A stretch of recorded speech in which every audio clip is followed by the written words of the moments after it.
नमस्कार दोस्तों, मेरा नाम है राज के वर्मा और आप देख रहे हैं रिपोर्टर जी। तो दोस्तों, आज बात करते हैं नोएडा स्पोर्ट्स सिटी प्रोजेक्ट की, जो कभी सपनों के खेल का मैदान बनने वाला था, लेकिन अब करप्शन और लूट की मिसाल बनकर रह गया। जी हां, ये वही प्रोजेक्ट है जो 2004 में शुरू हुआ था, बड़े बड़े वादों के साथ, नेशनल लेवल की sports facility, international events, Commonwealth game, Olympic की तैयारी। सपना तो ऐसा था कि नोएडा की दुनिया के नक्शों पर ला देगा, लेकिन क्या हुआ? सपना धरा का धरा रह गया और जमीन पर उतरी सिर्फ बिल्डर्स और अधिकारियों की जुगलबंदी। 2004 में शुरू हुआ यह प्रोजेक्ट, जिसमें 798 एकड़ जमीन में से 70% स्पोर्ट्स के लिए थी। Golf course, cricket stadium, tennis court, swimming pool, सब कुछ प्लान था। लेकिन 2010 से 2016 के बीच क्या हुआ?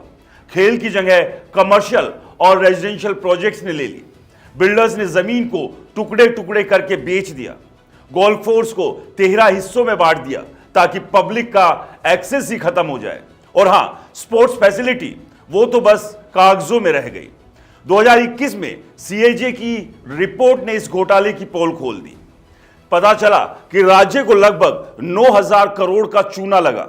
बिल्डर्स की योग्यता के नियम ढीले किए गए, नेटवर्थ 100 करोड़ से 80 करोड़ कर दी, टर्नओवर 400 करोड़ से 200 करोड़, बिना किसी तर्क के।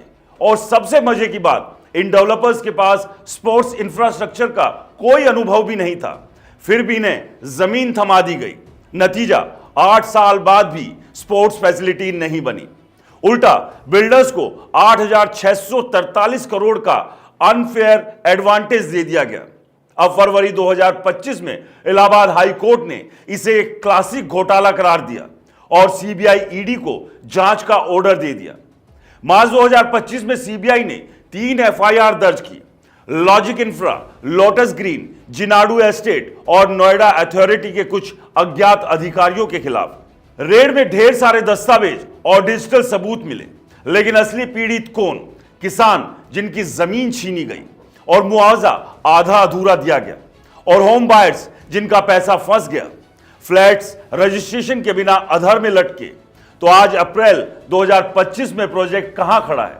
विवादों में घिरा हुआ है, जांच के घेरे में है। नोएडा अथॉरिटी ने हाई कोर्ट के आदेश पर एक कमेटी बना दी, लेकिन भरोसा कितना? ये वही लोग हैं जिन्होंने 20 साल तक इसे लटकाया। कोर्ट ने साफ कहा, अगर बिल्डर्स प्रोजेक्ट पूरा नहीं करते तो उनकी जमा राशि जब्त करके होम बायर्स को लौटाओ, और अगर पैसा कम पड़े तो नोएडा अथॉरिटी मौजूदा रेट पर प्रोजेक्ट्स दोबारा लॉन्च करे। लेकिन क्या यह होगा, या फिर यह भी एक और जुमला बनकर रह जाएगा? दोस्तों, यह कहानी सिर्फ नोएडा की नहीं, हमारे सिस्टम की हकीकत है, जहां बड़े बड़े प्रोजेक्ट लॉन्च तो होते हैं, लेकिन ट्रांसपेरेंसी और जवाबदेही गायब रहती है। किसानों की जमीन लूटी जाती है, होम बायर्स का पैसा डूबता है और बिल्डर्स अधिकारी मजे लेते हैं। तो सवाल यह है, क्या आपने भी ऐसे किसी प्रोजेक्ट में पैसा लगाया है? कमेंट्स में बताइए, कब लगाया, कितना लगाया, और डेवलपर अब क्या बहाना बना रहा है। क्योंकि सच तो यह है, जितना हम एक दूसरे के अनुभव से सीखेंगे, उतना ही अपने पैसे को इस लूट से बचा पाएंगे। तो सोचिए, शेयर कीजिए, और हां, ऐसी खबरों से अपडेट रहने के लिए चैनल को सब्सक्राइब जरूर कीजिए, क्योंकि सच जानना आपका हक है और उसे उजागर करना मेरा काम। नमस्कार।